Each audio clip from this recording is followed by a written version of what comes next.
juga. Satu lah kan belum lagi Pak. Atau sudah. Tulisin. Coba lihat deh, ada yang coba kan buat kan itu. Yang orang. Dua menit lagi. Kalau ada Jam sesen dulu. Shit. aku tulis balik.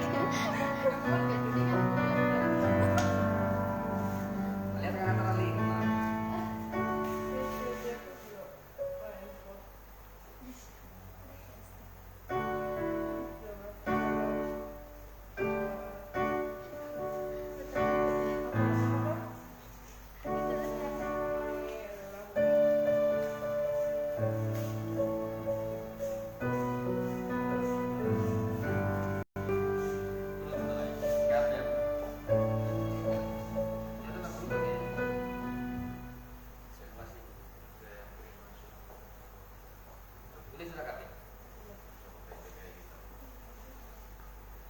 Ada S.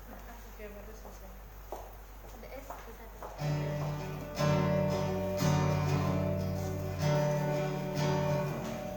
Shalom, selamat pagi untuk kita semua.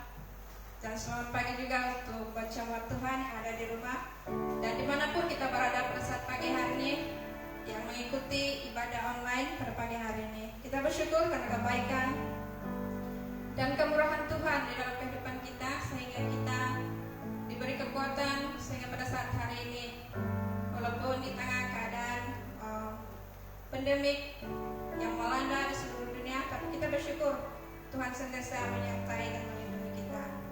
Haleluya. Mari sebelum kita mulakan ibadah kita pada pagi hari ini, mari sajak jemaat Tuhan kita berdoa bersama-sama. Saya akan pimpin dengan suara kedengaran. Mari kita berdoa. Haleluya. Segala puji, hormat, kemuliaan hanya bagi Tuhan karena kebaikan dan kemurahan Tuhan dalam kehidupan kami. Engkau telah memimpin kami Tuhan sepanjang hari-hari yang telah kami lewati, sehingga pada saat hari ini adanya kami di tempat ini sekali lagi bukan karena kekuatan gagahnya kami ya Tuhan, tapi karena kebaikan, kesempatan, anugerah yang Tuhan berikan buat kami bersama-sama. Walaupun dalam keadaan situasi dunia pada saat hari ini yang tidak memungkinkan kami untuk beribadah bersemuka di antara satu dengan yang lainnya Tuhan, tapi pada saat pagi hari di mana kesempatan hikmat yang Tuhan berikan buat kami bersama dalam menggunakan alam maya ini di dalam mengadakan ibadah kami ya Bapa, kami sangat bersyukur karena Tuhan tidak pernah meninggalkan kami dalam apapun keadaan dan situasi yang kami alami dari hari demi hari. Kami percaya Tuhan terus melindungi kami, memberkati kami, dan melihara kami ya Tuhan. Bapa, sebentar kami akan terus dalam ibadah kami. Terlebih dahulu kami datang kepadamu, merendahkan hati kami di hadapan-Mu Tuhan, agar segala sesuatu yang kami lakukan di dalam ibadah kami pada pagi hari ini, itu semuanya untuk menyenangkan dan memuliakan Engkau ya Bapa.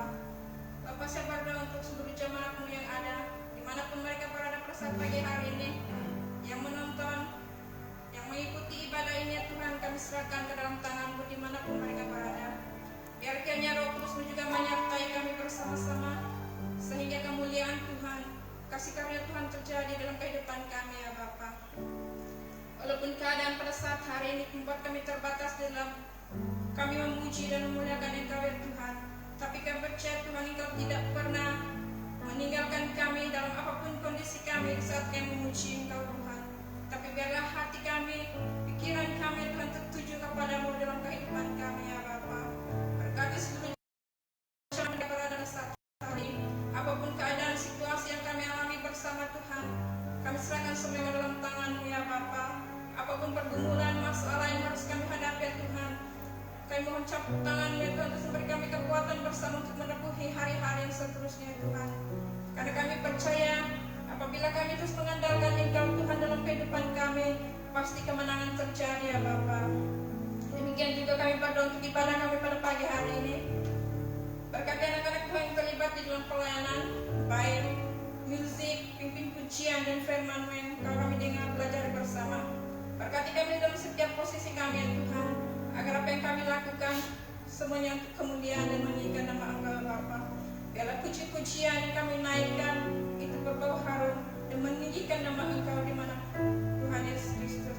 Mungkin juga kami berdoa hamba-Mu yang menyampaikan firman-Mu, berkati dia, usi dia kuasa darahnya Tuhan, agar dia mampu berbicara seturut dengan firman-Mu, dan berkati kami seluruh jemaat yang mendengar, agar firman yang kami dengar Tuhan menjadi kekuatan, menjadi pedoman hidup kami untuk kami melangkah dalam iman kami di hari-hari akan mendatang ya Bapa.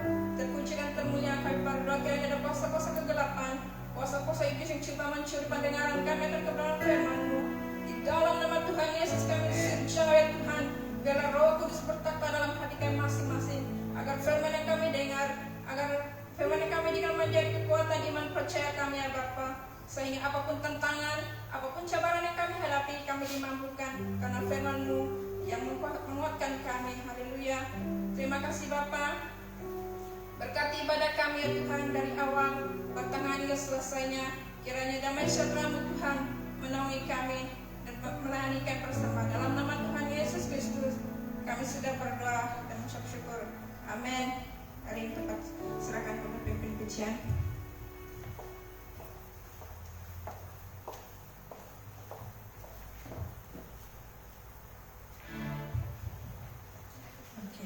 Shalom jemaat. Syukur puji Tuhan kita dapat datang kepada Tuhan pada pagi hari ini, dan saya menjemput kita. Mungkin ada yang berada di rumah pada saat ini. Kita berdiri, kita ingin memuji Tuhan pada pagi hari ini. Mari kita sama-sama angkatkan terima sukacita surga.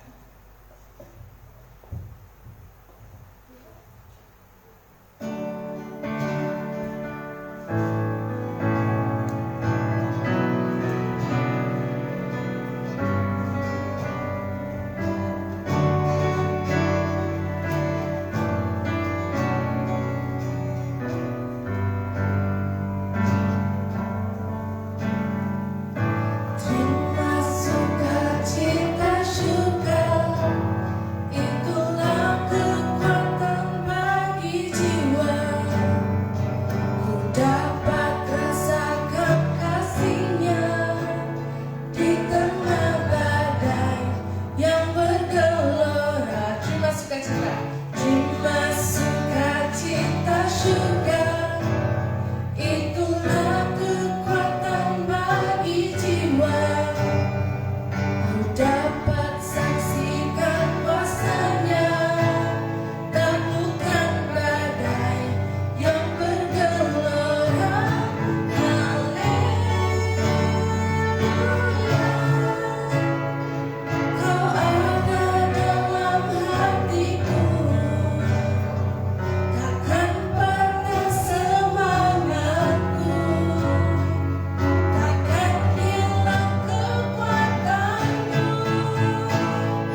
seterusnya kita akan teruskan lagi pujian firman kita pada pagi hari ini. Kita naikkan terpujilah namamu Tuhan.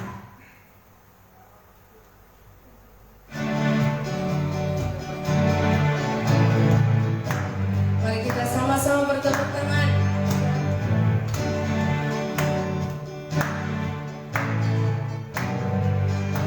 Terpujilah namamu Tuhan.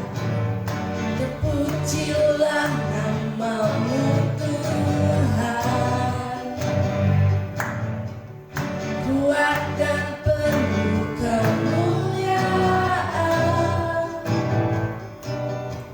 Satu suara kami nyatakan kebesaran-Mu tetap selamanya. Terpujilah namamu Tuhan. Terpujilah namamu Tuhan. Ajaib dan penuh keagungan. Satu hati kami nyatakan kerajaan-Mu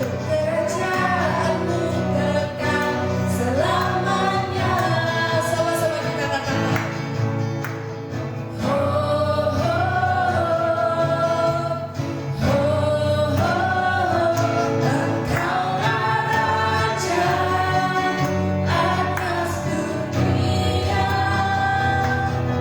yang menghancurkan hukum dan membebaskan jiwa.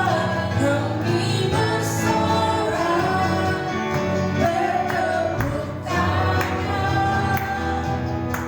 Engkau Tuhan berjaya dan berita untuk selamanya.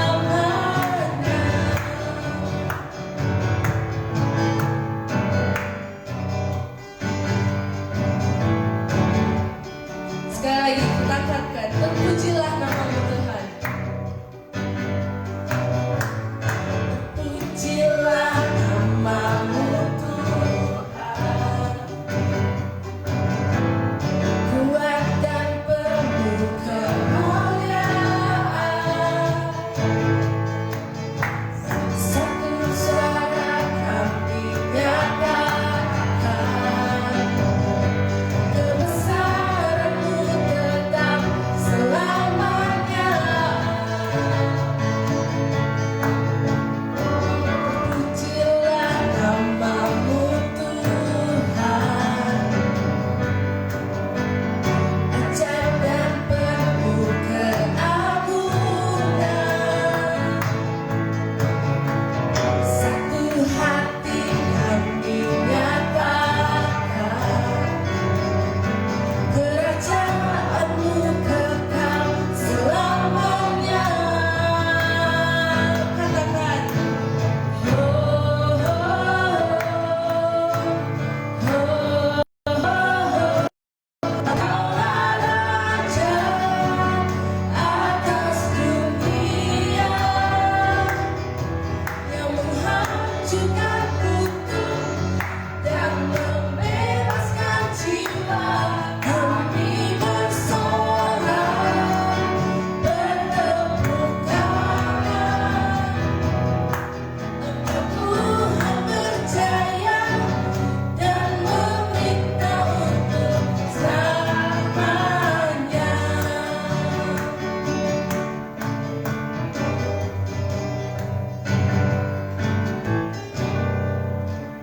Haleluya. Sebelum kita mendengar firman Tuhan pada pagi hari ini, saya ingin bawa kita dalam lagu yang seterusnya.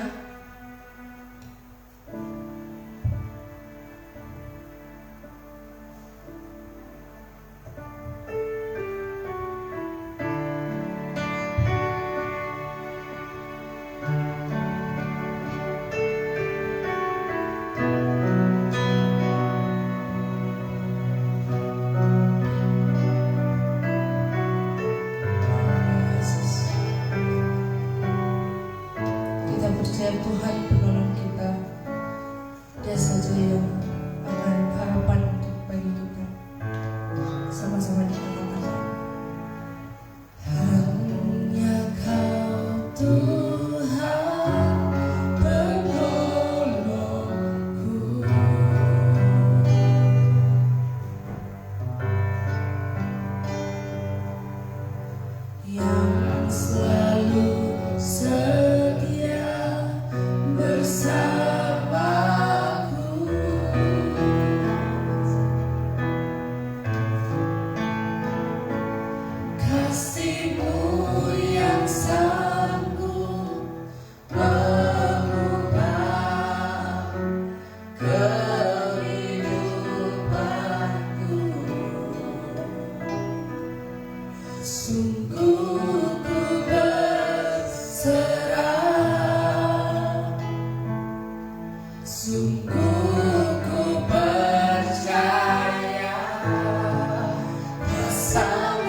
terlambat janji-Mu ya Tuhan, pulihkan hidupku.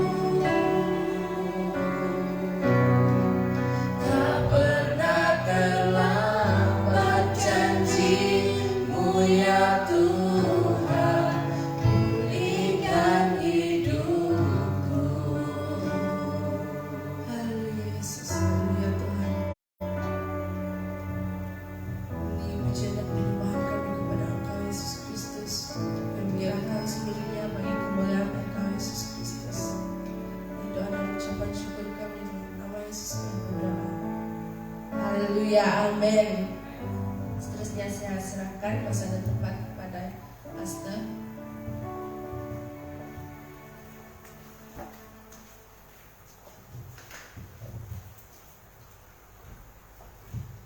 Shalom dan selamat pagi, salam sejahtera. Tuhan Yesus pasti memberkati setiap kita sebagai anak-anak Tuhan yang percaya. Terima kasih atas penyertaan seluruh jemaat Tuhan yang ada di ruangan gereja ini, walaupun sedikit, bahkan yang menyertai dalam ibadah online.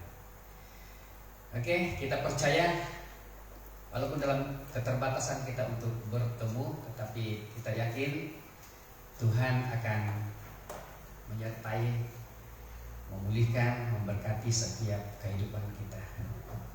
Mari kita mendengar firman Tuhan. Dan pada pagi hari ini saya akan membawa kita dengan satu tema yang berbicara tentang doa. Tema firman Tuhan pada pagi hari ini berbicara tentang doa. Kita melihat gereja Tuhan yang sangat bertumbuh, atau jemaat Tuhan yang sangat bertumbuh pada masa kini. Kita mendengar dan meneladani salah satu contoh, daripada jemaat yang ada di Korea atau Korea Selatan. Kita melihat bahwa biasanya jemaat di Korea mereka bangun sebegitu awal pada jam 4. So kalau di sana jam 4 itu sudah mau hampir siang, bukan sama seperti di negara kita.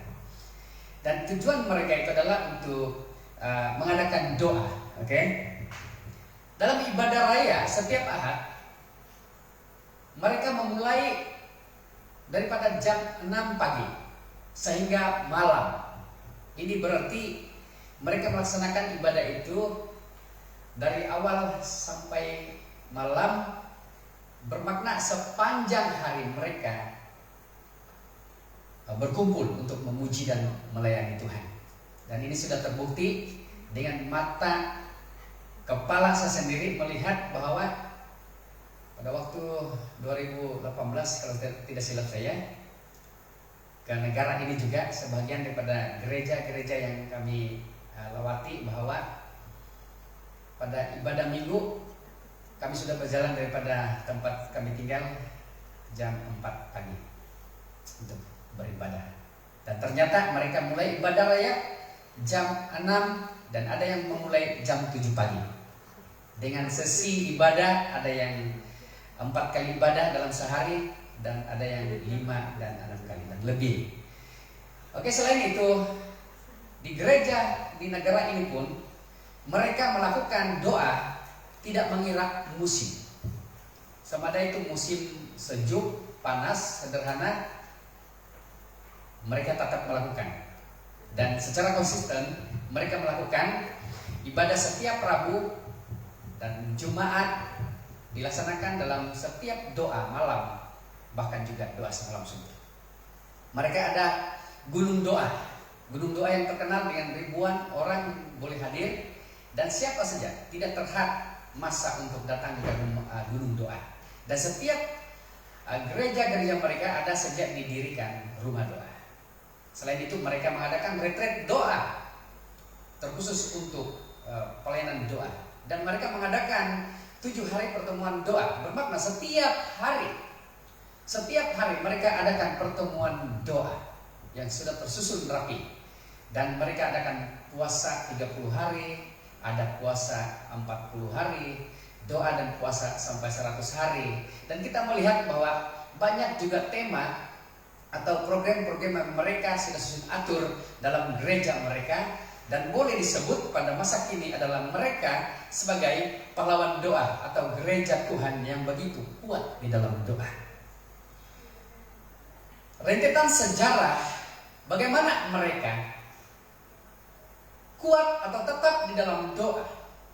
Mengapa gereja atau jemaat di Korea Selatan tetap dan kuat di dalam doa adalah pada waktu terjadinya perang antara Korea Utara dan Korea Selatan, di mana Korea Selatan hampir jatuh ke tangan komunis.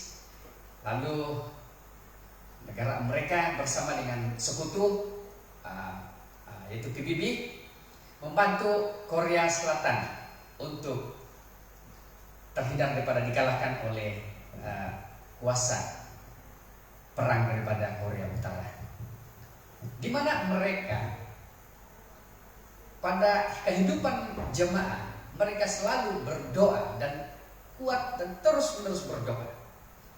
Pada waktu itu, di mana seorang dari tentara Amerika itu cedera parah dalam perang. Dan pada waktu seorang tentara itu memberi satu pertolongan, tentara Korea itu memberi satu pertolongan kepada tentara mereka yang sudah parah. Namun dalam sisi lain pertolongannya sangat terlambat. Walaupun terlambat, tetapi melihat kepada cara tindakan tentara pemuda Korea Selatan itu, dia tetap memberi pertolongan walaupun terlambat, sebab dia punya alasan. Alasannya adalah dia diajar atau dipesan oleh ibunya, maka setiap 9 pagi dia akan melakukan doa setiap 9 pagi. Oleh itu saudara, bagaimana dengan kita? Saya yakin dan percaya pasti setiap kita melakukan doa. Tawarik bab 7 ayat 11 hingga 22, bukan 12, tetapi saya akan membawa kita dengan pembacaan yaitu dalam ayat 14. Dan umatku yang atasnya namaku disebut dan merendahkan diri, berdoa dan mencari wajahku, lalu berbalik dari jalan-jalannya yang jahat, maka aku akan mendengar dari sorga dan mengampuni dosa mereka serta memulihkan negeri mereka. Sekarang mataku terbuka dan tanganku menaruh perhatian kepada doa dari tempat ini. Dengan arti kata lain, Tuhan akan membuka mata dan Tuhan akan membuka telinga. Dia menaruh perhatiannya kepada doa dari setiap kita.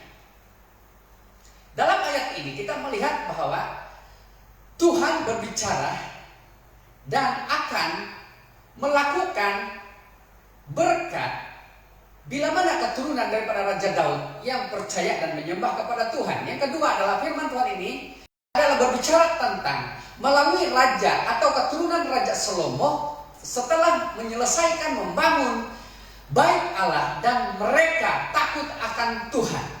Bahkan Raja Salomo sendiri takut akan Tuhan. Yang ketiga adalah firman Tuhan ini berbicara dan berfokus kepada bait Allah dan reaksi atau apakah reaksi umat Tuhan. Dan yang keempat adalah tentang raja, berbicara tentang raja dan bangsa yang berjalan dalam untuk orang berdoa, tempat untuk mencari Tuhan, tempat untuk meminta kepada Tuhan. Yang kedua adalah bait Allah itu adalah tempat agar orang dapat dipulihkan daripada pelbagai akibat dosa. Bermakna dipulihkan daripada segala kejahatan yang diakibatkan oleh dosa. Yang ketiga adalah mengapa mereka membangun bait Allah itu, karena mereka percaya ada pemulihan terjadi daripada kegagalan rohani dan hukuman daripada penawanan. Sehingga apa yang terjadi, ada apa yang berlaku, orang-orang Israel yang ditawan, mereka kembali ke tempat mereka di Yerusalem atau di Israel. Dan yang keempat adalah karena tempat di bait Allah ini adalah tempat kemuliaan Allah untuk memberkati korban persembahan dan kehadirannya, menyatakan kehadirannya. Bermakna Allah memberkati di bait Allah karena gereja atau jemaat-jemaat Tuhan yang hadir untuk memberi persembahan yang benar dan hidup itu adalah, yang kudus itu adalah hidup itu sendiri. Kita melihat ciri-ciri doa orang Kristen. Ciri-ciri doa orang Kristen berpaksi atau berpandu kepada ayat yang telah kita baca, bahwa itulah ciri-ciri yang telah berlaku kepada pimpinan Raja Salomo, bahkan juga bangsa Israel pada ketika mereka datang ke rumah Tuhan atau ke bait Allah. Yang pertama, ciri-ciri orang doa orang Kristen adalah mereka memanggil nama Allah. Di dalam ayat Kejadian, di dalam Kejadian 4 ayat 12. Seterusnya daripada Set pula lahirlah seorang anak lelaki dan dia menamainya Enos. Pada waktu itulah manusia mula menyeru nama Tuhan. Yang pertama kita lihat di sini bahwa Enos menyeru nama Tuhan. Kalau saya melihat, membaca dalam buku bahwa nama Enos ini tidak ada maksud yang lain selain hanya nama Enos, seorang manusia yang pertama setelah kejatuhan, manusia yang pertama, dan Enos adalah manusia yang pertama menyeru atau memanggil nama Tuhan. Dan nama Enos ini adalah menunjukkan suatu tanda manusia percaya dan mengenal Tuhan sebagai pencipta. Yang kedua di sini bahwa kalau kita adalah orang yang percaya, doa orang Kristen adalah memanggil nama Tuhan, bahwa kita lihat bahwa pribadi Abraham juga, dia mendirikan mezbah bagi Tuhan dalam Kejadian 12 ayat 8. Kita perhati di sini. Dari situ Abraham berpindah ke pergunungan di sebelah timur Betel, lalu mendirikan kemahnya di antara Betel di sebelah barat dan di Ai di sebelah timur. Di situ Abraham mendirikan sebuah mezbah bagi Tuhan dan menyeru nama Tuhan. Bukan sekadar Abraham mendirikan kemah, tetapi dia juga mendirikan mezbah bagi Tuhan. Bukan saja sekadar mendirikan mezbah bagi Tuhan, tetapi dia menyeru nama Tuhan. Dalam ayat yang kedua adalah menunjukkan dalam Kejadian 26 ayat 5. Karena Abraham mematuhi firman-Ku serta berpegang teguh pada segala kewajibannya kepadaku, segala perintahku, segala ketetapanku, dan segala hukumku. Ternyata segala sesuatu yang difirmankan Tuhan kepada manusia, termasuk kita secara pribadi, kita haruslah percaya, kita haruslah patuh, kita haruslah ikuti atau menuruti firman Tuhan. Bahwa di sini kita melihat Abraham mendirikan mezbah. Apakah kita sudah mendirikan mezbah secara pribadi dengan Tuhan? Karena mezbah itu adalah tempat pertemuan kita dengan Allah dan tempat kehadiran Tuhan di dalam kehidupan kita. Yang seterusnya, ciri-ciri doa orang Kristen adalah merendahkan diri di hadapan Tuhan, atau dengan kata lain, ketaatan, ketulusan hati. Yang pertama menjelaskan tentang ciri-ciri doa orang Kristen adalah kita melihat atau mencontohi Raja Hizkia merendahkan diri dari kesombongan hatinya.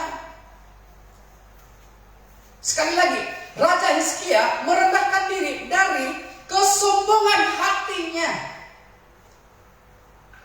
Dalam 2 Tawarik 32 ayat 26, kemudian Hizkia merendahkan diri daripada kesombongan hatinya, begitu pula penduduk Yerusalem, sehingga murka Tuhan tidak menimpa mereka pada zaman Hizkia. Kalau kita lihat dalam konteks dalam gereja atau jemaat Tuhan, selalu kita melihat bahwa hanya seorang atau hamba Tuhan yang harus merendahkan diri. Tetapi apa yang berlaku kepada jemaah atau anggota jemaah? Sudah tentunya suatu keselarasan atau kesejajaran yang terjadi di dalam kerendahan hati, dalam ketaatan, ketulusan. Kita menghadap hadirat Tuhan. Ini boleh dikatakan ini menjadi kita akan melangkah kepada suatu level yang terbaik lagi di dalam mendirikan mezbah bagi Tuhan atau berdoa bagi Tuhan. Apakah kita berdoa? Ya, pastor, hamba Tuhan saja atau pemimpin saya yang berdoa. Lalu bila diberkati, semua diberkati. Karena apa yang kita lihat di sana? Hizkia adalah merendahkan diri di hadapan Tuhan daripada kesombongan hatinya. Kita sebagai manusia masing-masing punya hati. Masing-masing punya tubuh, jiwa, dan roh di hadapan Tuhan. Lalu apa tindakan kita? Karena apa yang kita lihat di sana? Begitu pula penduduk Yerusalem, sehingga murka Tuhan tidak menimpa. Bermakna kalau Tuhan melihat dalam keadaan gereja atau anggota jemaah yang hidup tidak merendahkan diri daripada kesombongan hatinya, maka saya percaya pasti ada sesuatu yang berlaku yang menimpa dalam kehidupan jemaah. Karena dosa, karena pelanggaran atau tidak merendahkan diri. Menganggap bahwa kita melihat merendahkan diri daripada kesombongan hati itu adalah suatu kunci atau suatu rahasia daripada doa kita. Yang kedua, kenapa kita harus merendahkan diri? Ciri-ciri doa orang Kristen harus merendahkan diri. Kita berdoa seperti Daniel.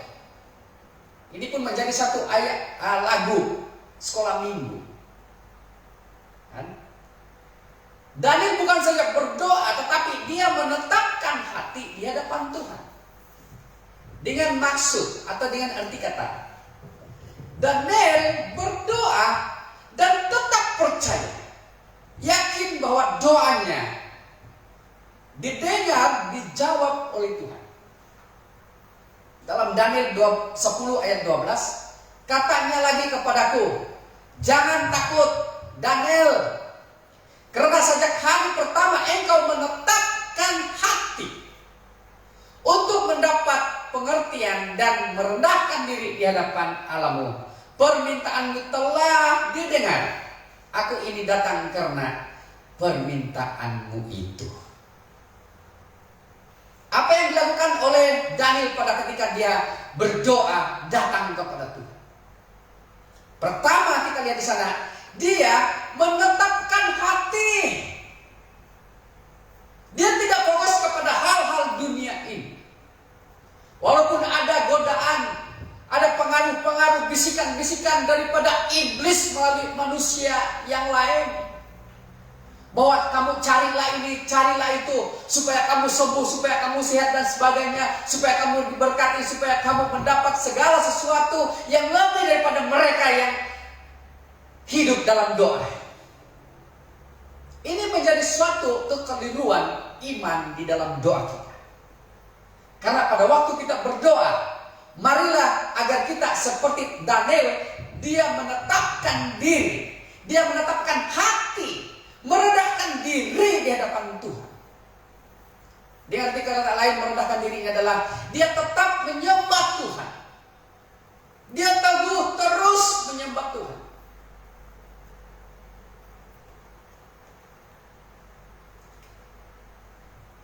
Menetapkan hati, merendahkan diri sangat penting. Ini menjadi suatu terikan yang menarik perhatian Allah. Saya percaya Mutiara Laut Cina Selatan. Sudah tentunya ada banyak ramai pelancong, orang-orang bekerja, sebab ada sesuatu yang menarik di Labuan. Begitupun bila Tuhan melihat doa yang disertai dengan kerendahan hati, kerendahan diri, maka apa yang Tuhan katakan? Permintaanmu telah didengar. Ini suatu keyakinan kita. Mari kita berdoa supaya berdoa dengan merendahkan hati. Bukan berdoa dengan kehendak atau keinginan diri sendiri. Selalunya kita melihat doa selalu minta berkat. Tetapi doa bila Tuhan akan memberkati, maka itu boleh kita melupakan Tuhan. Yang ketiga, ciri-ciri doa orang Kristen. Mereka atau mencari wajah Tuhan, hadirat Tuhan, kemuliaan Tuhan, kuasa Tuhan, dan segala sesuatu yang ada pada kedaulatan Tuhan, itulah yang kita cari. Berbeda kalau manusia. Dia mau sehat jasmani tapi tidak sehat rohani. Dia mau memberi kepada orang lain tetapi dia tidak mau memberi kepada Tuhan. Dia mau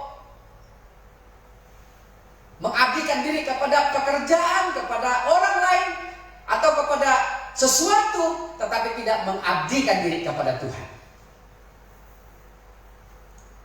Apakah ini suatu perkara yang betul?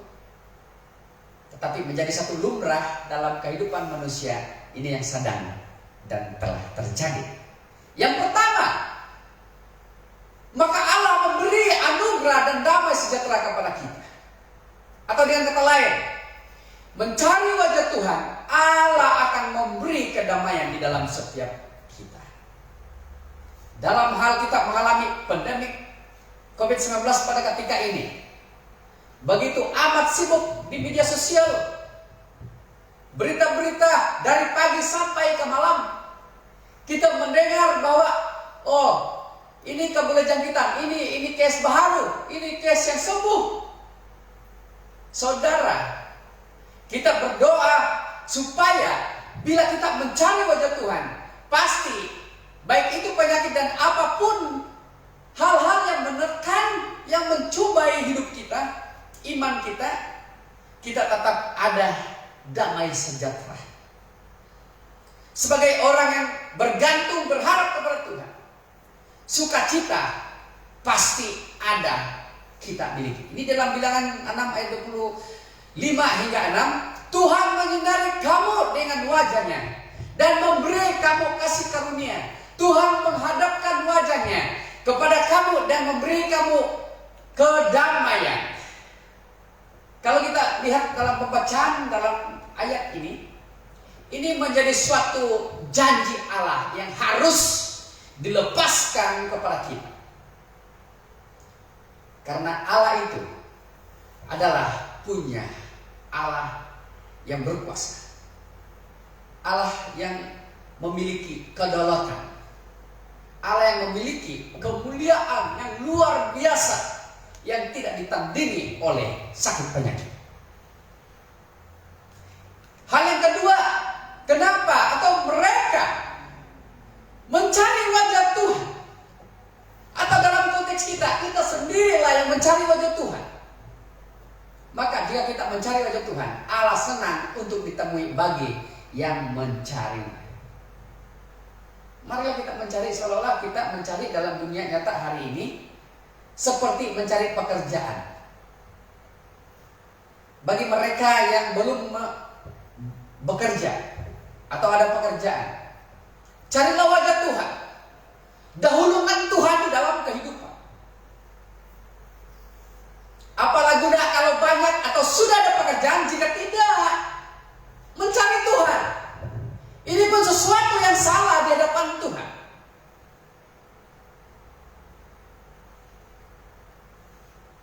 Jangan kita ada pekerjaan Sehingga pekerjaan itu menjadi berhala atau Tuhan bagi kita. Dan disitulah kehancuran mezbah doa kita, kehancuran rohani kita untuk bertumbuh dan tidak akan bertumbuh. Dalam Mazmur 105 ayat 4, carilah Tuhan dan kekuatannya, carilah wajahnya selama-lamanya. Ini berarti setiap hal kita lakukan untuk mencari wajah Tuhan. Doa sangat penting, menjadi satu upaya, menjadi satu usaha, respon kita terhadap apa yang Tuhan lakukan. Saudara, jemaat Tuhan yang dikasihi, bagaimana Tuhan meresponi atau mendengar atau menjawab doa kita jika kita tidak sendiri berdoa, kita tidak sendiri meminta? Maka itu yang dikatakan oleh Yesus dalam Matius 7 ayat 7, minta maka kamu akan mendapatkan. Hal yang keempat, ciri-ciri doa orang Kristen yang keempat adalah berbalik atau bertobat dari dosa-dosa. Ini melibatkan suatu pengakuan. Kadang-kadang kita sudah bersalah, mau membenarkan diri lagi di hadapan Tuhan. Ini yang saya selalu katakan dengan jemaat Tuhan. Jangan hanya kita bertopengkan kebenaran tetapi berisikan kebusukan, seperti apa yang dikatakan oleh Yesus kepada orang-orang Farisi dan orang-orang ahli Taurat, di mana di luaran kamu begitu elok sekali dipandang, tetapi di dalamnya penuh kebusukan. Itu kita tidak sangkal, sebab buah-buah atau perbuatan di dalam kehidupan kita tidak menggambarkan Kristus. Nah, yang pertama adalah ini ciri-ciri doa orang Kristen, berbalik atau bertobat daripada dosa-dosa karena kekerasan hati dan kejahatan. Dalam Yeremia 5 ayat 3, ya Tuhan, bukankah matamu tertuju pada kebenaran? Engkau memukul mereka, tetapi mereka tidak merasa sakit. Mengapa? Ini diandaikan bahwa kehidupan kita sudah dikatakan seperti dalam Mazmur, dalam Amsal juga. Hati mereka sudah bebal, keras, lebih keras daripada batu. Engkau memukul mereka, tetapi mereka tidak merasa sakit. Wah, kalau dalam arti kata lain di sini, sudahlah bebal seperti apa itu ayat, lebih keras daripada batu hatinya. Sudahlah kebal dengan firman Tuhan.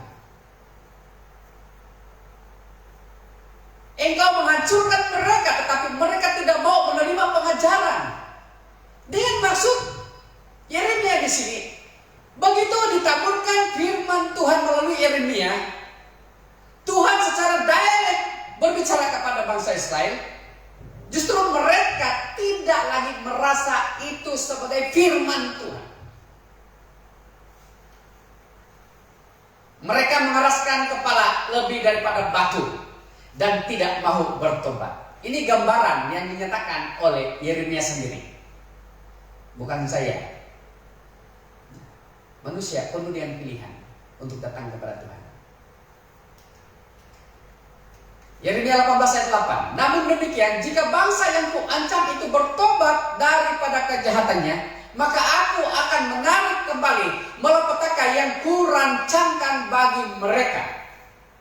Salah satu kunci untuk kita tidak menerima segala bencana atau masalah, segala malapetaka yang terjadi dalam hidup kita adalah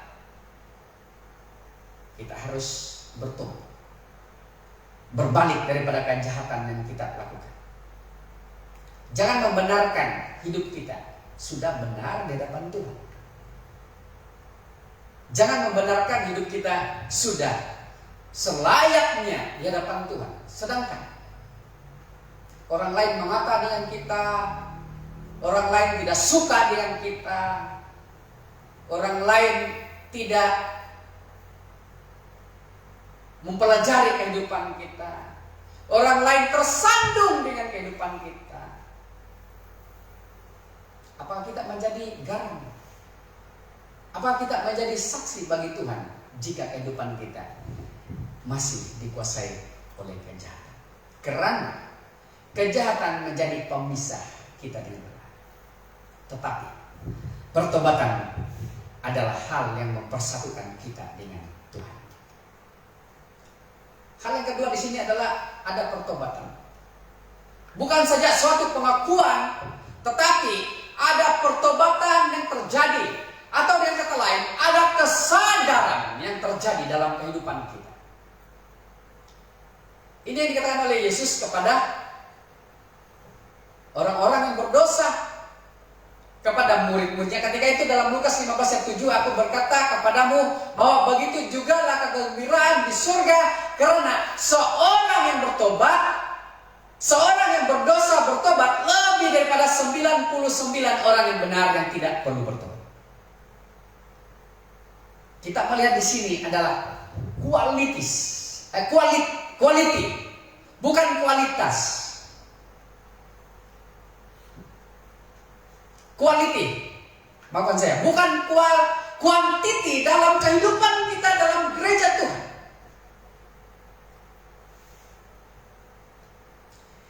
Tuhan melihat quality iman. Tuhan melihat quality mezbah doa, pertobatan kita yang sungguh-sungguh. Ada banyak yang saya jumpai, Tuhan ampuni saya. Oh, itu kan suatu pertobatan. Justru pada esoknya, pada hari seterusnya tidak menjelaskan hidupnya, tidak mencerminkan, tidak menggambarkan Kristus. Itu yang dikatakan oleh orang, bermakna kita sama saja dengan orang yang belum mengenal Tuhan. Ini yang dikatakan oleh Yesus. Lebih baik satu orang itu disambut oleh Tuhan karena dia bertobat daripada berapa? 99. Tiada ada harga produk yang tidak berkualiti walaupun bertimbun. Ya kan? Sedemikianlah juga kita di hadapan Tuhan. Ini hal yang sangat penting adalah pertobatan itu suatu keharusan, kemestian. Itu adalah keutamaan Allah yang Dia lihat. Bukan pendidikan kita, bukan kerja kita, bukan kemewahan kita, keberadaan kita, bukan kita banyak anggota dan sebagainya, tetapi quality iman yang datang kepada Tuhan. Tindakan Allah dalam doa kita. Yang pertama, Allah mendengar dan menjawab doa orang benar dan jujur. Sudah tentunya semua orang boleh berdoa. Orang Kristen sendiri pun boleh berdoa. Tetapi apakah doa kita itu belum dijawab atau sudah dijawab atau tidak akan dijawab oleh Tuhan? Karena Allah hanya mendengar, dengan kata lain, Allah hanya mendengar dan menjawab doa orang benar dan jujur. Yang pertama dalam 1 Raja-Raja 9 ayat 3, firman Tuhan kepadanya, aku telah mendengar doa dan permohonanmu yang kau panjatkan di hadiratku. Aku telah menyucikan bait yang kau bina itu dan menegakkan namaku di situ untuk selama-lamanya. Tuhan mendengar doa Musa, doa bangsa Israel yang benar di hadapan Tuhan.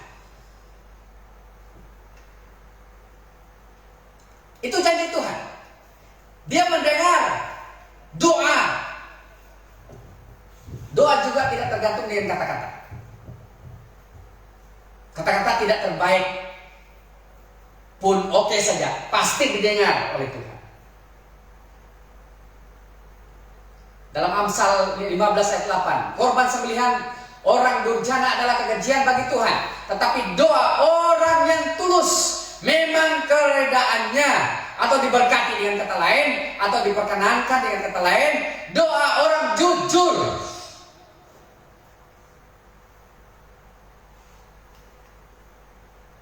Dalam Amsal 15 ayat 9, Tuhan itu jauh daripada orang fasik, tetapi doa orang benar didengarnya. Sekali lagi, Tuhan akan bertindak dalam setiap doa kita. Tuhan akan menjawab, Tuhan akan mendengar setiap doa kita, jikalau kita berdoa dengan hidup yang benar dan jujur di hadapan Tuhan. Sebutlah dosa kita, sebutlah kelemahan kita.